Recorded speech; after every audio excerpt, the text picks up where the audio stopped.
संतप्त मानस शांत हों जिनके गुणों के गान में, वे वर्धमान महान जिन विचरे हमारे ध्यान में। चर्चा तो अपन को आज 23वें छंद से करनी है। ये 23वां छंद है ना, लेकिन इसका संयोग वो मिलाने के लिए 20वें छंद से पाठ करते हैं अपन। 20वें छंद से 34वें छंद तक का पाठ करेंगे। आप किसी के पास किताब हो तो निकाल लें, नहीं तो इस पे तो आएगा ही। अभी पढ़ो, चालू करो भाई। समाधि का सार अगर आपके पास पुस्तक है तो पेज नंबर 6, नहीं तो स्क्रीन पर आपको दिखेगा। आप सब मिलके हमारे साथ बोलें। नंबर 20। रे चाह नहीं कुछ बात नहीं, माथे पर कोई भार नहीं, सब अपने में ही सीमित है, पर का कोई अधिकार नहीं, सारे संयोग निरर्थक हैं और सभी बदलने वाले हैं, उनसे कुछ भी संबंध नहीं, वे यों ही जाने वाले हैं, अगले भव सब नक्की ही हैं, उनके चुनने की बात नहीं, एवं निदान है आर्त ध्यान, उस को करने की बात नहीं, निश्चित क्रम के अनुसार जहाँ भी जाना होगा जाऊंगा, भव से होना है पार बंधुवर, यही भावना भाऊंगा, लंबे जीवन जल्दी मरने की भी है कोई चाह नहीं, सहज भाव से जीने से और मरने से इनकार नहीं, सहज भाव से शांत भाव से मरना जीना है स्वीकृत, जो कुछ जब जैसा होना है सब सहज भाव से अंगीकृत, अनुकूलों से अनुराग नहीं और बीती बातें याद नहीं, अनाचार तो बहुत दूर अति चारों की भी बात नहीं, जो कुछ जैसा होने वाला उससे कोई इनकार नहीं, सब सहज भाव से है स्वीकृत है, कोई अन्य प्रकार नहीं, जब केवल ज्ञानी ने तेरे भावी के सब भव देखे हैं, तब इसका अर्थ साफ ही है, भावी भव भी सब निश्चित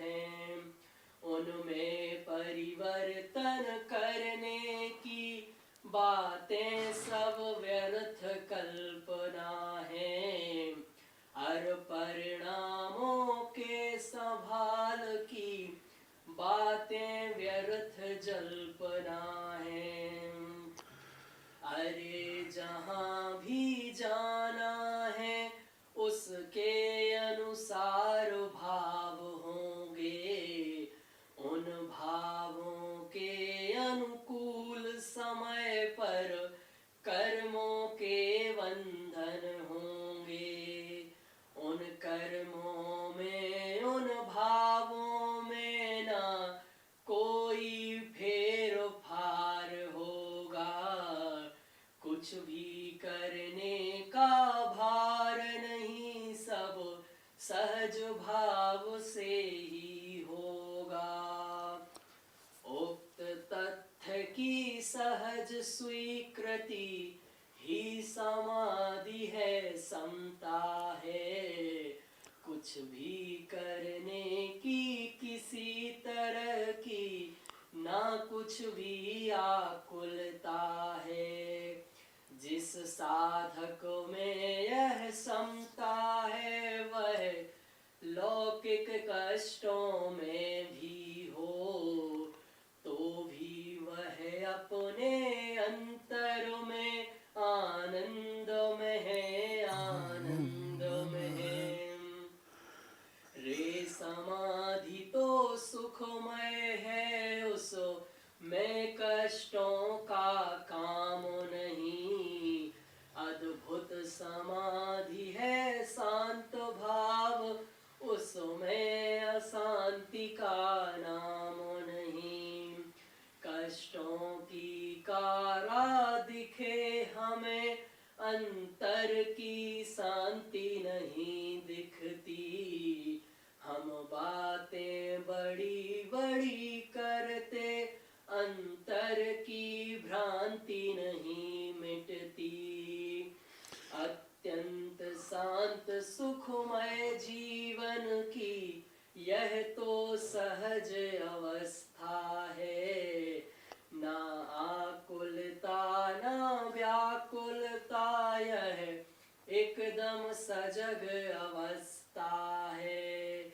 यह तो समाधिमय जीवन है, यही समाधिमय मरण है। यही ज्ञानियों का जीवन, इसे समाधि मरण कहा।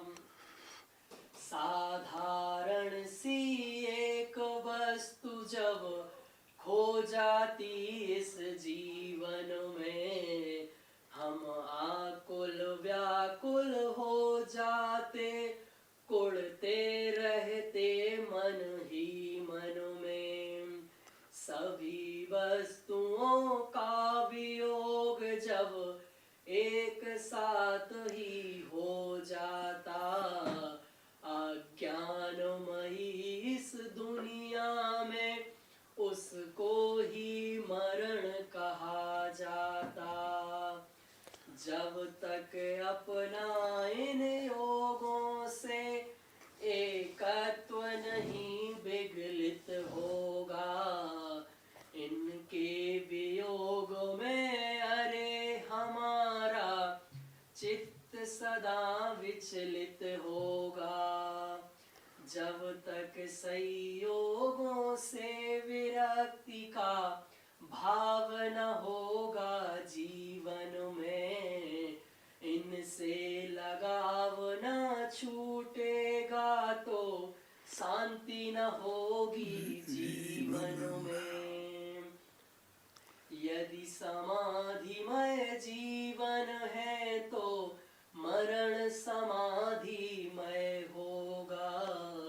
यदि जीवन है आकुलतामय तो मरण कहाँ सुखमय होगा। संयोगों से एकत्व तजो, ममता छोड़ो संयोगों से। कर्तापन भोक्तापन तोड़ो, अपनापन जोड़ो अपने से। अपनापन जोड़ो अपने में, अपने में ही जमो रमो। अपने में स्वयं समा जाओ, अपने में ही तुम हो जाओ। अपने में अपना सब कुछ है, हम स्वयं स्वयं ही सब कुछ है। रे समाधि का क्या करना जब स्वयं समाधिमय ही है।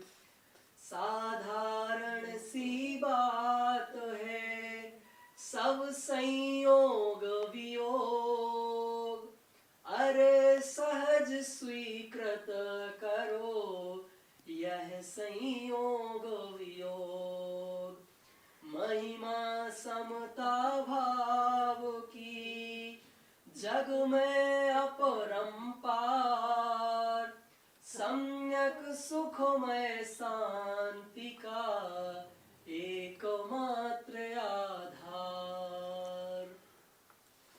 आपने सुना शांति से सब।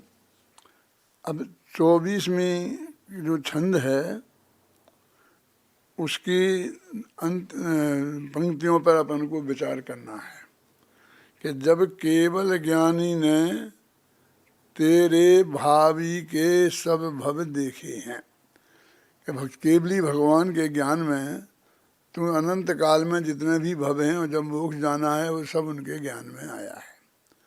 अब उनके ज्ञान में आया कि नहीं आया, उन्हें जानने में कोई रस है कि नहीं है, वे जानते हैं तो किसी को बताएंगे कि नहीं बताएंगे, कहते उससे हमें कुछ लेना देना नहीं है।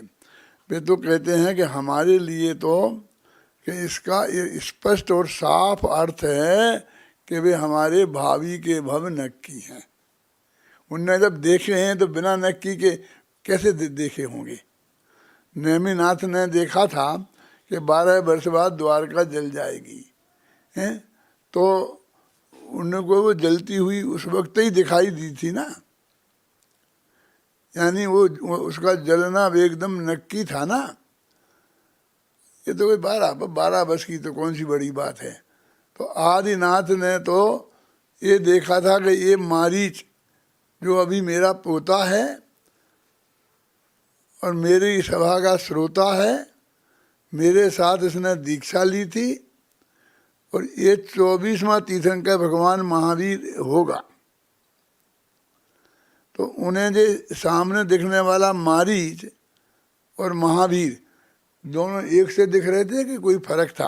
क्यों अजित अलवर वाले में तेरे से पूछता हूँ, ध्यान क्यों भटका रहे?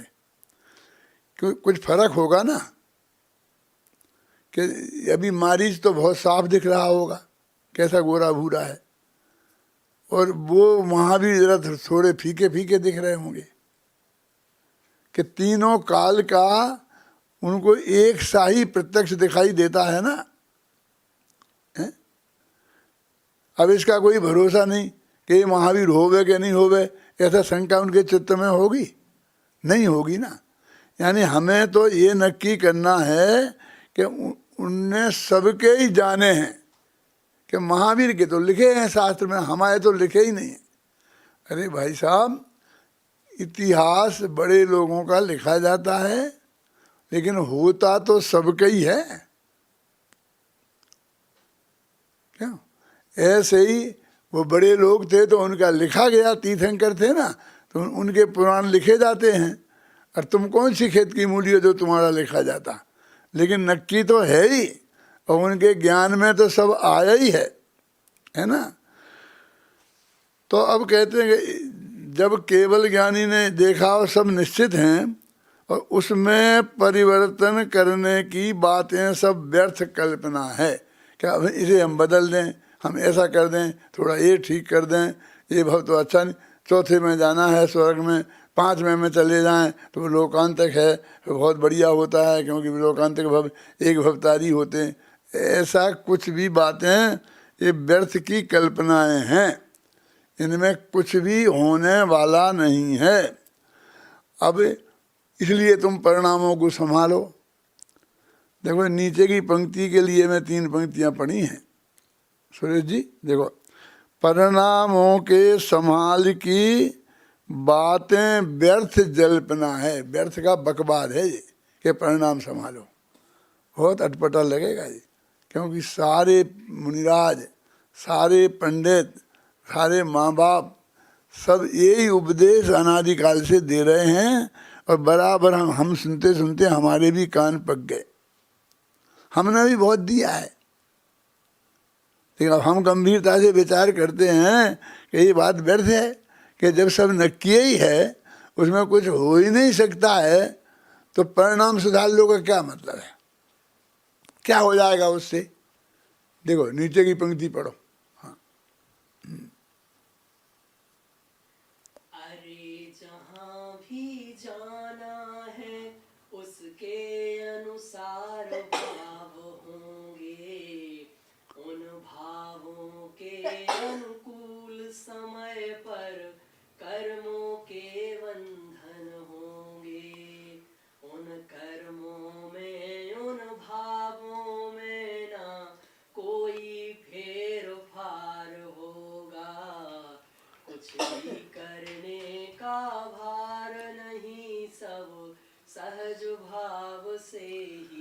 देखो ये बहुत मार्मिक बात है अजित भाई, बहुत ध्यान दें, बहुत मार्मिक बात है। ये कह रहे कि तुम्हारा जहाँ जाना का नक्की है ना, तो तुम्हारे भाव उसके अनुसार ही होंगे। वे कोई ऐसे अटपटे नहीं हो रहे, कोई ऐसे गड़बड़ नहीं हो रहे। जहाँ तुम्हारा हमारा जाना नक्की है, भगवान ने देखा है, हमारे परिणाम उसी के, वो परिणामों से हम जान सकते हैं कि हम कहाँ जाने वाले हैं भाई, क्योंकि वैसे ही परिणाम होंगे। और फिर कहते भाई जाके जैसे कर्म का उदय आएगा वैसे ही तो होगा, तो कहते नहीं, उन भावों के अनुकूल समय पर कर्मों के बंधन होंगे। वे कर्म समय पे अपने आप बंध जाएंगे, तेरे को बुद्धि पूर्वक उसमें कुछ नहीं करना है। उन भावों के अनुकूल समय पर कर्मों के बंधन होंगे, और उन कर्मों में, उन भावों में ना कोई फेर फार नहीं होगा, कुछ भी करने का भार नहीं, सब सहज भाव से ही होगा। उसको ऐसा लगता है कि अरे मैं तो बहुत बुरी तरह बन गया हूँ, कर्म भी जैसे बनना है वैसे ही बनेंगे, भाव भी जैसे होना है वैसे ही होंगे, वो भम में भी वैसे होगा वैसा ही होगा। तो वे कहते हैं कि तुझे ये दिखता है, हमारी इस बात से तुझे ये दिखना चाहिए कि तेरे माथे पे कुछ भार नहीं है, सब समय पे ऑटोमेटिक अपने आप हो जाएगा। उन कर्मों का में, उन भावों में न कोई फेर फार होगा, कुछ भी करने का भार नहीं, सब सहज भाव से ही होगा। इसका नाम सहजता है। ये सब ऑटोमेटिक प्रक्रिया में सब समय पे चलता रहा है। अभी ये सब है ना, ये सब ऑटोमेटिक प्रक्रिया से सहज भाव से हो रहा है। क्यों आज ये सब आपके करने से, हमारे करने से नहीं साहब, मैं तो पूरा माथा मारा है, सारी व्यवस्था देखी है, बहुत धोखे में हो। ये जो आपने कुछ देखा है वो सब भगवान महावीर ने पहले ही देख लिया था। क्या देखो, उक्त तथ्य की सहज स्वीकृति ही समाधि है, समता। बस इस बात को स्वीकार कर लेने का नाम समाधि है, इसी का समता है। समाधि मरण लेना है ना, समाधि कर लेनी है ना, बस ये इस तथ्य को स्वीकार कर लेना, इसका नाम समाधि है। कोई नहीं मानता ऐसे, भाई हम इतनी मान लेंगे आपकी बात है तो समाधि हो गई। क्या हो गई कि कुछ करना नहीं पड़ेगा, कि ये करना नहीं है जो सारे अनंत काल से आज तक नहीं किया है। ये असली करना तो वो है, पढ़ो ऐसे भाई। उक्त तथ्य की सहज स्वीकृति ही समाधि है, समता है। कुछ भी करने की किसी तरह की ना कुछ भी आकुलता है। जिस साधक में यह समता है, वह लौकिक कष्टों में भी हो तो भी वह अपने अंतर में आनंद में है, आनंद में है। ऐसा कोई व्यक्ति जिसके अंदर में ऐसा समता भाव है, ऐसी समाधि जिसके अंदर में है, कदाचित सहज पुण्य पाप के योग से और कुछ लौकिक कष्टों में हो, मृत्यु का काल आता है तो कोई बीमारी होती है, खांसी होती है, जुकाम होता है, कुछ कष्ट भी हो सकता है ना, है, खड़ा नहीं हो सकता है, तो भी कितने ही कष्टों में है तो भी वो आनंद में है, आनंद में है, आनंद में है। ये बहुत मार्मिक बात है। हमें वो कष्ट दिखते हैं। देखो वीर सागर, हमें पांडवों के, हम गए पालीताना के दर्शन करने, तो वहाँ पर बीच में एक मड़िया है जिसमें 5 पांडव की मूर्तियाँ खड़ी हैं और जिनमें आग लग रही है, सारे पैरों में गहने आग के पहनाए गए हैं। देखे होंगे आपने, याद होंगे थोड़े, क्यों विपुल है ना। अब हमको दिखते सबको, देखो कितनी तकलीफ में, कितने कष्ट में, देखो कितने कष्ट में। अब मैं आपसे पूछता हूँ, वे कष्ट में हैं कि आनंद में हैं? जो अंतर मुहूर्त में जिन्हें मोक्ष होना है, अंतर मुहूर्त के अंदर जिन्हें केवल ज्ञान होना है तो उनके साथ अनंत अतीन्द्रिय आनंद होगा कि नहीं होगा? अब वो अनंत अतीन्द्रिय आनंद में हैं और हमें कष्ट में दिख रहे हैं। हमारी दृष्टि देखो, और आज आप हमारी दृष्टि सुधर जाए तो ये सब हो सकता है काम। क्या लौकिक जिस साधक में यह समता है वह लौकिक कष्टों में भी हो तो भी वह अपने अंतर में आनंद में है, आनंद में है। हमें वो आनंद में ही दिखना चाहिए। अभी मुनिराज को हम देखते हैं, देखो कितने कष्टों में हैं, कितनी सर्दी पड़ रही है, हम कितने कपड़े पहने हैं। अब मुनिराज छठवें गुणस्थान में हैं और तू बादशाही गुणस्थान में है, तो तेरे से वे कितने अनंत गुणे अनंत गुणे अनंत गुणे अनंत गुणे आनंद में हैं, अब तुझे कष्ट में देख रहे है क्या नहीं? बोलो, तुम शास्त्र के हिसाब से इतना पढ़े हो कि शास्त्री हो गए, तो उसमें समझ में आया होगा ना इतना तो, कि किस गुणस्थान में कितना सुख होता है, क्या होता है, हैं? देखो, तो जिस साधक में यह समता है वह लौकिक कष्टों में भी हो तो भी वह अपने अंतर में आनंद में है, आनंद में है। समाधि आनंद का नाम है, समता भाव उस आनंद का नाम है। पढ़ो भैया की 27वां छंद। रे समाधि तो सुखमय है, उसमें कष्टों का काम नहीं। अद्भुत समाधि है, शांत भाव उसमें अशांति का नाम नहीं। कष्टों की कारा दिखे हमें, अंतर की शांति नहीं दिखती। हम बातें बड़ी बड़ी करते, अंतर की भ्रांति नहीं मिटती। हमें उन पांडवों के हृदय में अनंत सुख दिखना चाहिए, तो समझ लो कि तुम्हें वस्तु का स्वरूप समझा है। तो नहीं तो शास्त्री की डिग्री वापस दे दो बेटा। ये दिखना चाहिए ना, है क्या नहीं है, हैं? लेकिन हमें तो बस वो आग लगी हुई आग दिखती है, हमें तो ये सारे संयोग ही दिखते हैं। कष्टों की कारा दिखे हमें, अंतर की शांति नहीं दिखती। हम बातें बड़ी बड़ी करते, अंतर की भ्रांति नहीं मिटती। हम बहुत शांत हैं, बहुत सुख में हैं, हम कहते हैं हम समाधि में हैं, तो लोग हंसते हैं। इसलिए मैं कहता हूँ इसे बार बार पढ़ो। मेरी किताब को पढ़वाने की इच्छा मुझे आपको है, इसलिए मैं कहता हूँ इस धोखे में मत रहना। उससे मुझे क्या मिल जाएगा? तुम किताब पढ़ लोगे मोटा नहीं अपने घर में बैठे बैठे, तो मेरे को क्या हो जाएगा? उसको अपने तत्व के हिसाब से, पुण्य पाप के हिसाब से भी मेरे को कुछ उपलब्धि होगी उससे। फिर मैं काहे को इसके इतने पीछे पड़ूं? लेकिन तुमको समाधि का स्वरूप ख्याल में आएगा, नहीं तो मरण सुधारना और अंत तक बिलखते रहोगे। अंत में मरण का काल आएगा, इस बेटे को बुलाओगे, उस बेटे को बुलाओगे, ये कर देना, वो कर देना, मुझे उसको देना था, उसको मैं दे नहीं पाया, मैं ये नहीं कर पाया, ये नहीं कर पाया, ऐसी बातें करते रहोगे। पढ़ो भाई 28वां छंद। अत्यंत शांत सुखमय जीवन की यह तो सहज अवस्था है।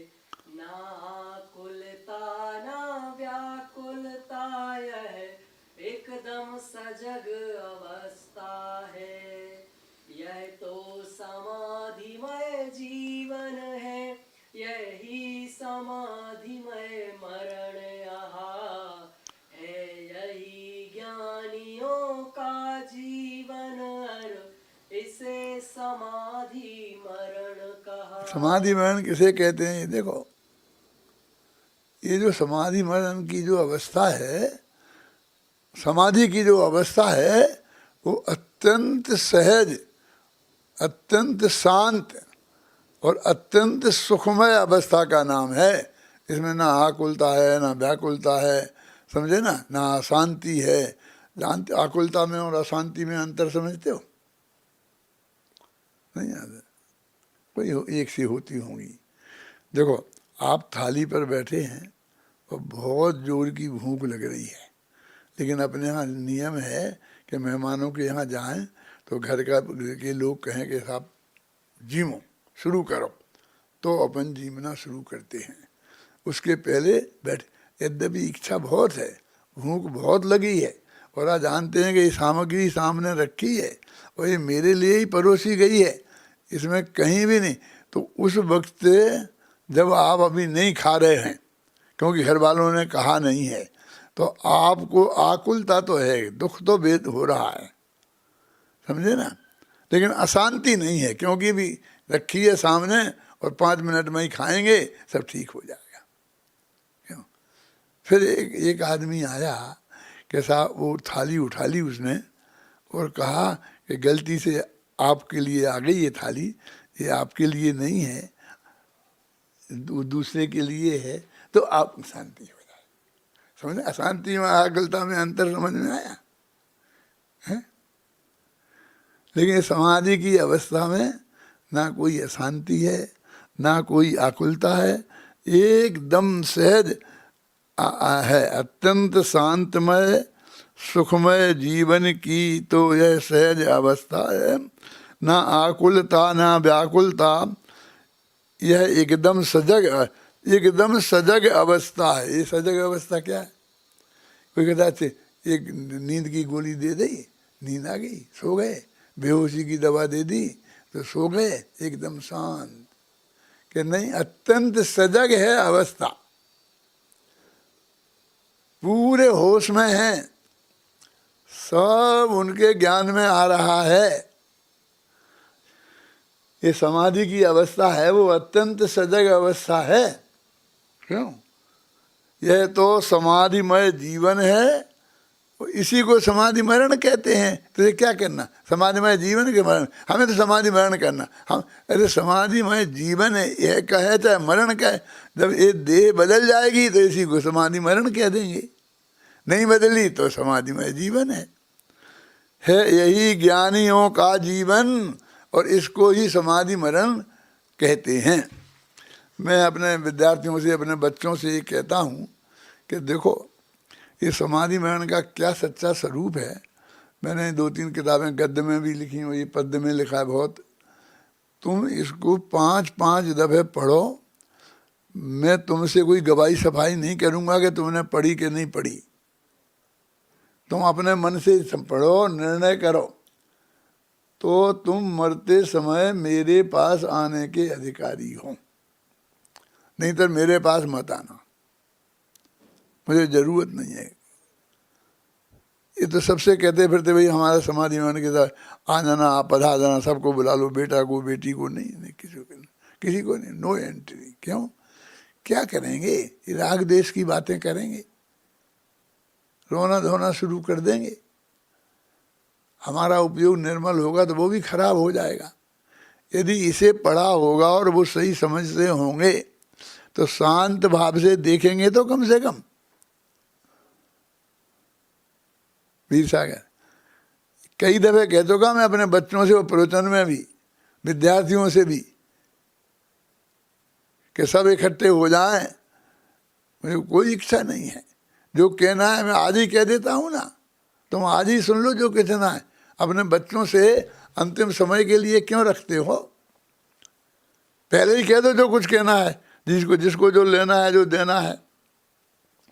देखो, अभी थोड़ा प्रकरण बदल रहा है, उदाहरण दे करके बात समझा रहे हैं, वो बहुत बढ़िया बात है। पढ़ो भाई, 20 कौन सा 29वां और 30वां छंद है। साधारण सी एक वस्तु जब खो जाती इस जीवन में, हम आकुल व्याकुल हो जाते, कुल ते रहते मन ही मन में, सभी वस्तुओं का वियोग जब एक साथ ही हो जाता, अज्ञानमयी इस दुनिया में उसको ही मरण कहा जाता। दुनिया कैसे मरण कहती है? देखो, अपन विचार करें कि एक छोटा सा एक पेन है अपने पास और 5 रुपए का है, समझे ना? 50 का भी हो सकता है, 500 का भी हो सकता है, जैसी तुम्हारी हैसियत होगी वैसा पेन होगा। लेकिन वो पेन तो खो जाता है कभी भी। मेरे पास तो रुकता ही नहीं है। क्या? सैकड़ों पेन खोए हैं, खो जाते हैं, लेकिन घबराना नहीं, सैकड़ों मिले भी हैं अजित भाई। आज तक मैंने एक खरीदा नहीं है। देने वाले आकर के पेन ही भेंट करते हैं, डॉक्टर साहब हमारी कलम से आप लिखेंगे, हमारे पेन से लिखेंगे तो बहुत अच्छा रहेगा, वो बहुत कीमती है, ऐसा ऐसे ऐसे सब तरह के आते। मुझे तो उनकी कीमत मालूम नहीं है, आप बता दें तो हो नहीं मालूम रहती है। और वो ऐसा आता है, ऐसा ही चला जाता है। तो एक वस्तु अपनी खोती है तो अपन को कितना दुख होता है, कल्पना करो। देखो, अब ये कल्पना करो कि 100 रुपए की वस्तु खोई तो 1 किलो दुख हुआ हमें। वैसे किलो में दुख होता नहीं है, लेकिन अभी समझना है तो क्या करें। 100 रुपया खोए तो 1 किलो दुख हुआ। अब 1 लाख खोएंगे तो कितना होगा, कितने किलो होंगे? 1 लाख में कितने 100 होते हैं? तुम लोग व्यापारी हो, एक में जल्दी से जल्दी जान सकते हो, मेरी तो समझ में नहीं आता है। अब समझ लो कि तुम्हारे पास जो कुछ है वो सब कुछ, रुपये ही पैसा नहीं, मकान जायदाद नहीं, स्त्री बच्चे बाल बच्चे, तो नीचे आगामी पीढ़ी वाले रिश्तेदार मित्र सुरेश जी सब, वो इन सब का एक साथ खो जाए तो कितने किलो दुख होगा? लगाओ हिसाब। वो जो 100 रुपये किलो के हिसाब से। तो इस जगत में मरण का इसी का तो नाम है कि सब चीजें एक साथ खो जाना। और हमारे लोगों ने ये भ्रम बना रखा है, हमारे पंडितों ने, कि अगले भव में मिल जाएंगे, गुरुदेव आप अगले भव में आना, यहाँ हम ऐसी पागलपन की बातें करते हैं कि मिलेंगे फिर वहाँ मिल जाएंगे। क्योंकि शास्त्रों में हमने कहानियाँ पढ़ी हैं कि अगले भव में मिल गए, फिर अगले भव में मिल गए, 9 भव तक मिलते रहे। मैं आपको परम सत्य बताता हूँ शास्त्र के आधार से, 1 लाख में दफे में 1% भी चांस नहीं है मिलने के। नहीं मिलने की बात ही है। और अनंत काल तक की बात कह रहा हूँ मैं सब अपने पत्नी से बच्चों से ये कहता रहता हूँ कि मिल जाएंगे, इस धोखे में मत रहना। चांस नहीं मिलने के ही ज़्यादा हैं कि सब शास्त्रों में तो जगह जगह वही लिखा है। अब क्या करें, क्योंकि वो जो लिखा है उसी की कहानी उन्हें कहनी थी। वो जो अनंत जीव हैं उनकी कहानी उन्हें कहनी ही नहीं है। अब अनुपात लगाएं जरा, इस बात को समझना कि एक आदमी समुद्र के किनारे, जहाँ से जहाज में लोग परदेश जाते थे और महीनों में पहुँचते थे। यहाँ से लंदन जाना हो तो 6 महीने में पहुँचते थे, अमेरिका जाना हो तो साल भर लग जाती थी। उसमें नावों से जाते थे ना, उससे तो अंदर में से बहुत आकुलता, बहुत भय होता था। तो एक व्यक्ति ने उस समुद्र के किनारे जहाँ से बैठते थे ना, वो पोर्ट था, वहाँ पर अपना एक चर्च खोल रखा था। और जितने भी लोग आते थे तो उस वक्त धार्मिक हो जाते हैं ना, कभी मंदिर नहीं जाए तो उस वक्त तो मंदिर में दिख जाए तो जाते ही जाते हैं। हर आदमी चर्च में आता था। तो वो चर्च से कहते हैं कि तुम $100 दो इस हमारे चर्च को, तो तुम सुरक्षित पहुंच जाओगे और लौट के भी सुरक्षित आ जाओगे। जितने लोग यहाँ से गए और लौट के सुरक्षित आ गए, उनके सबके फोटो लगे हैं। देखो नीचे उनने लिख के गए वो कि हम लौट के सुरक्षित आ गए, इन सब के ये फोटो हैं। तो हर एक आदमी कहते कि $100 में कौन सा महंगा सौदा है, सुरक्षित आ जाएंगे। आ गए ना इतने। एक मेरे जैसा पहुंचा, तो जब उसने ये बात कही तो मैंने कहा कि जितने तुम्हें $100 दे के गए और उनमें से लौट के वापस नहीं आए, उनके फोटो कहाँ हैं? और जो पैसा दे के नहीं गए और लौट के सुरक्षित आ गए, उनके फोटो कहाँ हैं? ये सब फोटो बताओ मुझे, फिर मैं हिसाब लगाऊंगा। तुम अकेले नहीं आने वालों के बताते हो, तो ये कहानियां तो उन जो मिले उन्हीं की लिखी है। ख्याल में आई ना है? नहीं लिखे उनसे अनंत गुणे हैं।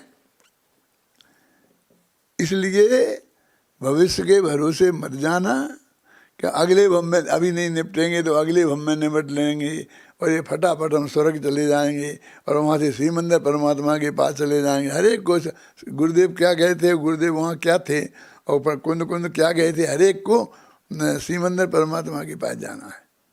अरे भाई, जो बात 100 इंद्रों की उपस्थिति में बैठकर श्री मंदिर परमात्मा बता रहे हैं, वो ही बात हम आपको बता रहे हैं। सचमुच उन्हीं की बात है, हमारी बात नहीं है। ये तो हमारा महाभाग्य है कि गुरुदेव के किताब से हमारे ख्याल में आ गई, हमारी थोड़ी है। अब तुम्हें अभी तो नहीं सुनने, अभी तो नहीं मानने, और श्री मंदिर परमात्मा के पास जाओगे।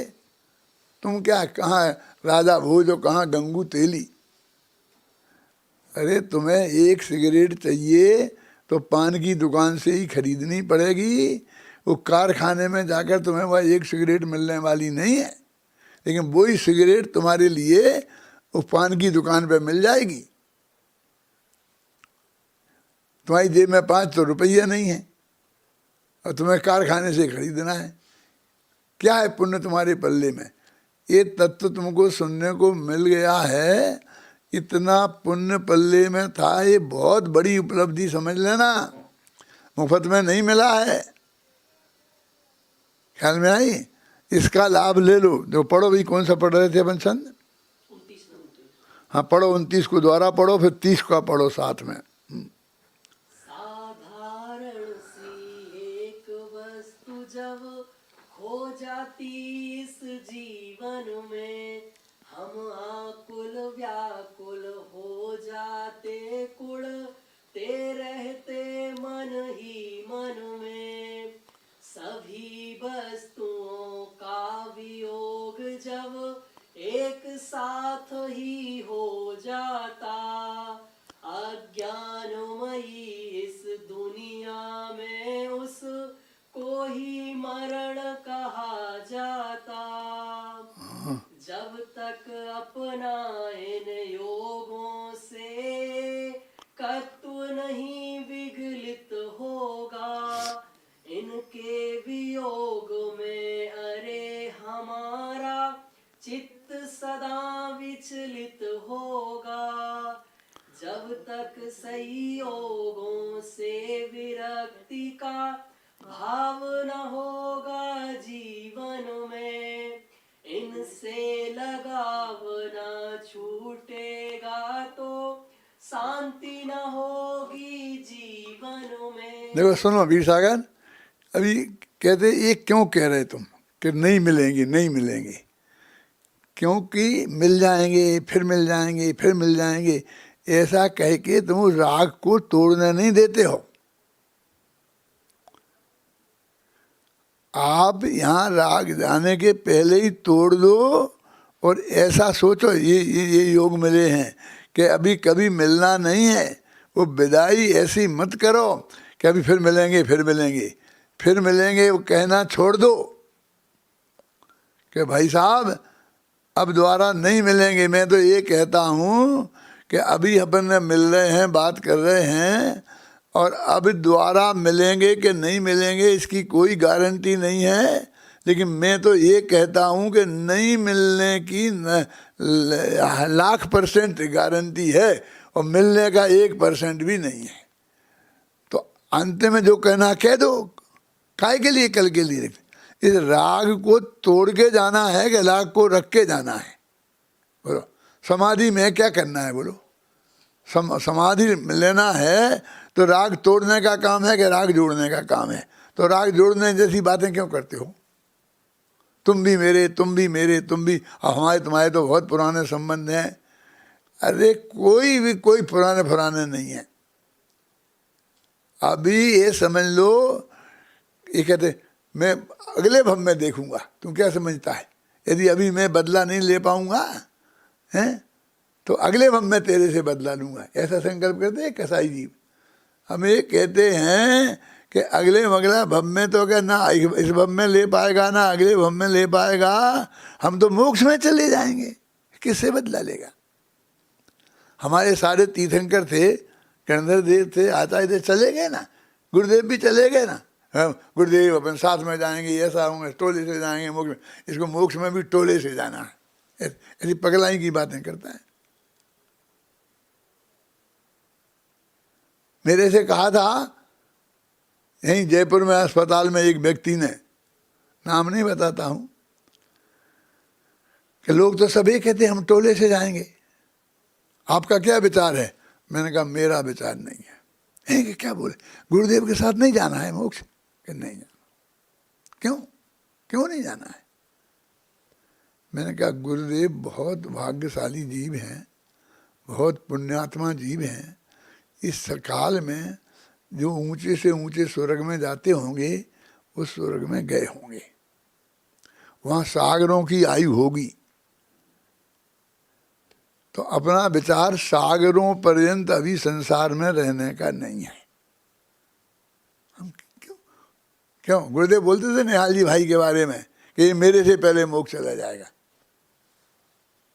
और पहले पीछे का ये झगड़ा क्यों खड़ा करना? काय को छोटा बड़ा, साथ का क्या काम है? सबकी बिल्कुल स्वतंत्र एक एक समय की पर्याय सुनिश्चित है और नक्की है।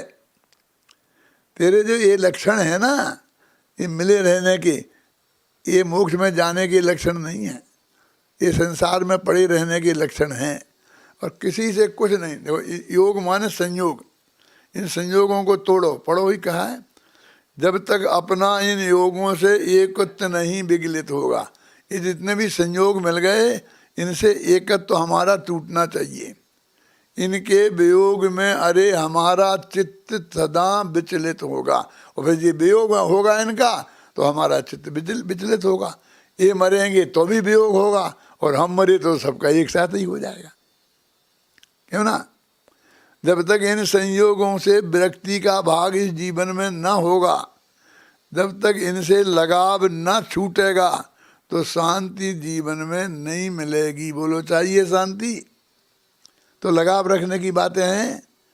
मिलेंगे भैया, अभी कोई गारंटी नहीं है, मिल जाएं तो मिल जाएं, लेकिन ज़्यादातर समस्या तो यही है, सबकी सबके साथ में बोल रहा हूँ कि एक बिछड़े तो दोबारा मिलेंगे, इसकी कोई गारंटी नहीं है। देखो 31वां छंद पढ़ो, अभी बस दो तीन छंद रह गए, बस पढ़ो। हाँ हाँ। यदि समाधिमय जीवन है तो मरण समाधिमय होगा, यदि जीवन है आकुलतामय तो मरण कहाँ सुखमय होगा। संयोगों से एकत्व तजो ममता छोड़ो, संयोगों से कर्तापन भोक्तापन तोड़ो, अपनापन जोड़ो अपने से। ये समाधि के लक्षण हैं, समाधि का स्वरूप है। तो हमें जीवन सुधारना है ना। देखो हमने पूज्य गुरुदेव श्री की अंतिम समाधि देखी है, महीनों तक हम उनके साथ ही थे। दिवाली पे वहाँ जाते थे सोनगढ़ हर साल, तो उस साल भी गए थे और वहाँ पर फंक्शन भी था, शिलान्यास मिलान्यास था, इसलिए भी वहाँ गए थे। और फिर पूज्य गुरुदेव श्री बम्बई चले गए अस्पताल में, तो हम भी सब चले गए, मैं, पाटनी जी, बाबू भाई, युगल जी, लालचंद भाई सब थे। तो हम जहाँ थे वो रोज ही ना वहाँ ही बैठे रहते थे दिन भर। क्या क्या बम्बई में हमें और क्या काम था। अंदर जाने में, गुरुदेव के कमरा में जाने में बहुत मुश्किल से समय मिलता था, तो एक एक दो दो को अकेले अकेले जाना पड़ता था। लेकिन हम जाके यही निवेदन करते थे कि गुरुदेव ने कहा कि मैं तो संथारा लेना चाहता हूँ। गुरुदेव, मैंने कहा गुरुदेव आप तो समाधि में ही हैं, आप 24 घंटा हम देखते हैं कि आप आत्मा की चिंतन करते हैं, आत्मा की बात करते हैं, आप कौन सा संथारा लेना, आपका कौन सा घर है कि जिसमें यदि किसी श्रावक के घर रहते कि वहाँ रहते। आप यहाँ भी बिल्कुल वैसे ही हैं जैसे अब घर में हैं, और आपका चित्त में पूरी शांति है। जो भी हमसे बातें बनती थीं वो गुरुदेव से कहते थे, और ये भी कहते थे गुरुदेव हम सब यहीं बाहर बैठे हैं, ये आने नहीं देते डॉक्टर लोग ज़्यादा, इसलिए हम आपके पास ज़्यादा आ नहीं सकते हैं। अभी अजित भाई बोलते कि गुरुदेव के बारे में कुछ बोल देना, तो मेरे आँख में तो वो याद आता है दृश्य, तो आंसू आ जाते हैं। मैं ज़्यादा कुछ बोल नहीं सकता हूँ, लेकिन ये सब समाधि पे बोल रहा हूँ, ये समझ लो गुरुदेव की ही समाधि है। वे सच्ची समाधि में थे, ऐसा नहीं था। ये बहुत लोग जो ऐसी बातें करते अस्पताल, उनका काय का अस्पताल, काय का घर। उनके कमरे में कोई लेडीज नर्स नहीं आ सकती थी, आप जानते हैं। उनको यदि कोई उपचार की जरूरत है तो वो जेंट्स नर्स ही आती थी। अब जेंट्स नर्स तो आप समझते हैं ना, माना वो आती थी, वही कहती थी, कोई आदमी कोई लेडीज हाथ नहीं लगा सकती थी। बहन श्री तो वहाँ गई नहीं थी, वे तो सोनगढ़ में थी, लेकिन शांता बहन वहाँ थी हमारे साथ में, तो वो भी जाती थी तो कोई साथ में हो ना, वो 7 हाथ दूर खड़ी रहे, वो पास में जाकर के उनसे बात नहीं कर सकती थी। इसलिए वो हमारे साथ जाना का प्रयत्न करती थी कि हम कोई बातचीत करेंगे तो भी सुनेंगी, और वो हम तो थोड़े पास में जाकर के भी बात कर लेते थे ना। सच्चा समाधिमय जीवन और सच्ची समाधिमय मरण पूज्य गुरुदेव श्री का हुआ है गारंटी से। अभी भव में वे कहाँ गए हैं, कहाँ गए होंगे, ये सब अपन अनुमान लगा सकते हैं, बढ़िया से बढ़िया जगह गए होंगे। लेकिन हम देखो, अंतिम पंक्ति में मैं लिखा है, पढ़ो 32वां छंद। अपनापन जोड़ो अपने में, अपने में ही जमो रमो, अपने में स्वयं समा जावो, अपने में ही तुम हो जावो, अपने में अपना सब कुछ है, हम स्वयं स्वयं ही सब कुछ है। रे समाधि का क्या करना जब स्वयं समाधि मय ही है। अरे हम तो स्वयं समाधि मय ही है, हम क्या समाधि करें, क्या समाधि से करें, अत्यंत समता भाव के पिंड हैं। ख्याल में है ना, रे समाधि का क्या करना जब स्वयं समाधि मय ही है। पढ़ो, दोहे पढ़ो। साधारण सी बात है सब संयोग वियोग, अरे सहज स्वीकृत करो सब संयोग वियोग। महिमा समता भाव की जग में अपरंपार, सम्यक सुखमय शांति का एकमात्र आधार। किसी का संयोग होना और वियोग होना ये बहुत साधारण सी बात है। अनंत अनंत संयोग हुए हैं ना, अनंत काल में अनंत हुए हैं ना, और अपन अपने जीवन में भी देखते हैं, अभी ये मिला, अभी ये मिला, अभी ये मिला, अभी ये मिला, अभी खाने की भी हमें रोज ही ना पलट पलट के खाना है। कल ये दाल तो कल बन गई थी, आज यही बनाते, रोज ही ना वही वही बनाते रहते हो। हमको हर चीज़ बदल बदल के चाहिए। संयोग की मिलना बिछुड़ना ये बहुत साधारण सी बात है। इनके लिए तुम क्या रोते धोते हो? मोटा नहीं, संयोग साधारण सी बात है, सब संयोग वियोग। कोई कैसा वो चले गए, अब ये चले गए, ये सबको जाना है। कभी वे चले जाएंगे, कभी अपन चले जाएंगे। अरे सहज स्वीकृत करो इन संयोगों वियोगों को, एकदम सहज भाव से स्वीकृत करो। इसमें कोई टेंशन नहीं, इसमें कोई रिएक्शन नहीं, इसमें कोई एक्शन नहीं, कोई हाथ जोड़ा जोड़ी नहीं, कोई नमस्ते नहीं, कुछ नहीं। क्या है? अरे सहज स्वीकृत करो, यह संयोग वियोग। महिमा तो काय की है? महिमा समता भाव की, जग में अपरंपार। साम्य भाव रखना, समाधि, उसको समाधि कहते हैं, उसी को साम्य भाव कहते हैं, उसी को शुद्धोपयोग कहते हैं। तो अभी किससे माफी मांगता है शुद्धोपयोग में? हमने तो माफी मांगना, ये धंधा करना, ये करना, ये करना, ये करना। अभी हमारे एक विद्वान का समाधि मरण हुआ था, तो बेचारे के ऐसे हाथ जोड़े रहते थे। नाम नहीं बता रहा हूं मैंने टीवी पे देखा था। मैंने कहा ये हाथ काहे को जोड़े? कि उन्हें बच्चों ने जोड़ दिए। काहे को जोड़ दिए, किसके हाथ जोड़ दिए? अंत में दीनता है, हाथ जोड़ने का काम क्या है? क्यों उनके ऐसे हाथ करे हैं? ऐसे शांति भाव से रहने दो। तुमने देखे थे? समझ सोचो, मतलब ये जरूरत ही नहीं है। फिर हमारा वही का विकल्प रहा, कौन आया कौन गया। हमें क्या देखना कौन आया कौन गया? अपना उपयोग सबसे हटाकर अपने पे ले जाना है ना।